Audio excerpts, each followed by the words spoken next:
ओ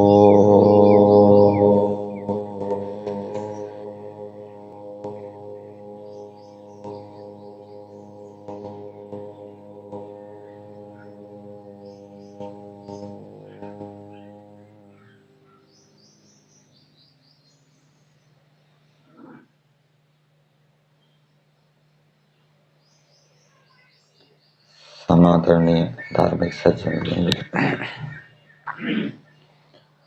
महर्षि दयानंद जी का पशुओं के प्रति प्रेम भाव, प्रीति भाव जानना हो तो गौ करुणा निधि पुस्तक पढ़नी चाहिए। ऋषि लोग पशुओं के विषय में किस प्रकार से विचार करते थे, चिंतन करते थे, जिससे कि उनका पशुओं के प्रति प्रेम प्रीति भाव होता था, वो भी हमें गौ करुणा निधि पुस्तक पढ़ने से पता लगेगा। पुस्तक में दिया है, देखिए जो पशु निस्सार घास तृण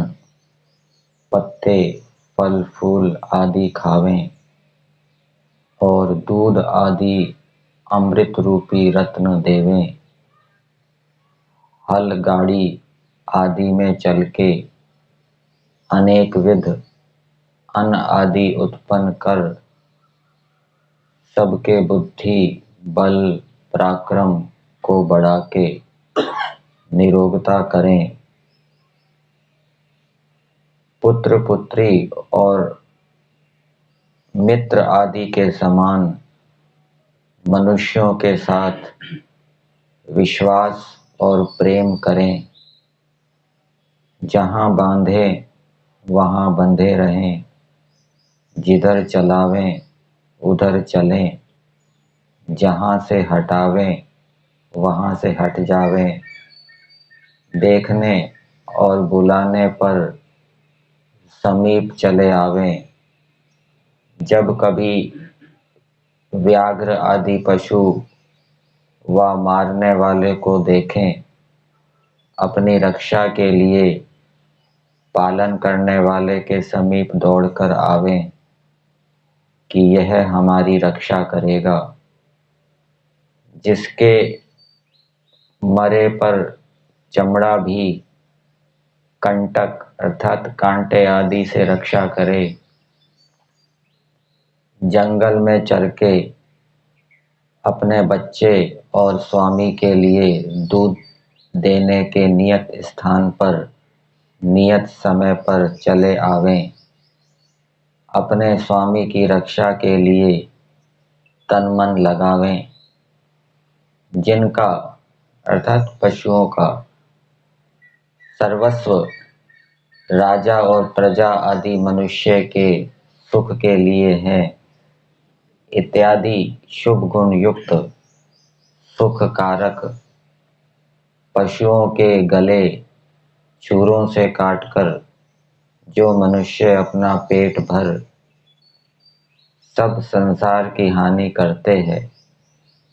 क्या संसार में उनसे भी अधिक कोई विश्वासघाती अनुपकारक दुख देने वाला और पापी मनुष्य होंगे। तो यहाँ पर इस अंश में पशुओं को पुत्र पुत्री के समान कहा है, मित्र के समान कहा है, फिर आगे एक जगह उनको माता पिता के समान कहा है।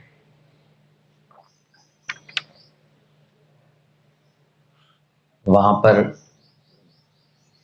ये हिंसक और रक्षक के बीच में संवाद चल रहा है। हिंसक कहता है, अच्छा जी यही बात है तो जब तक पशु काम में आवें तब तक उनका मांस ना खाना चाहिए, जब बूढ़े हो जावें या मर जावें तब खाने में कुछ दोष नहीं। तो रक्षक इसका उत्तर दे रहा है,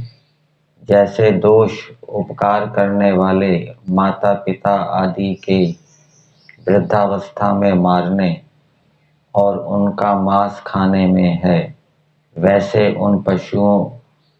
की सेवा न कर मार के मांस खाने में है।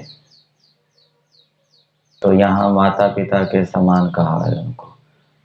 फिर आगे भी एक जगह दिया है,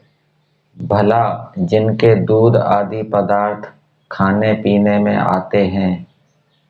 वे माता पिता के समान माननीय क्यों ना होने चाहिए। और फिर एक जगह लिखा है, तो लाखों को सुख करने वाले लाभ करने वाले पशुओं का नाश करना अधर्म और उनकी रक्षा से लाखों को सुख पहुंचाना धर्म क्यों नहीं मानते। तो ऋषि लोग पशु पक्षी आदि प्राणियों के प्रति किस प्रकार से विचार करके उनके प्रति प्रेम भाव रखते थे, तो वो शैली भी हमें यहाँ से प्राप्त होती है। तो इसका उपयोग करके हम भी प्राणियों के प्रति प्रेम भाव को उत्पन्न कर सकते हैं।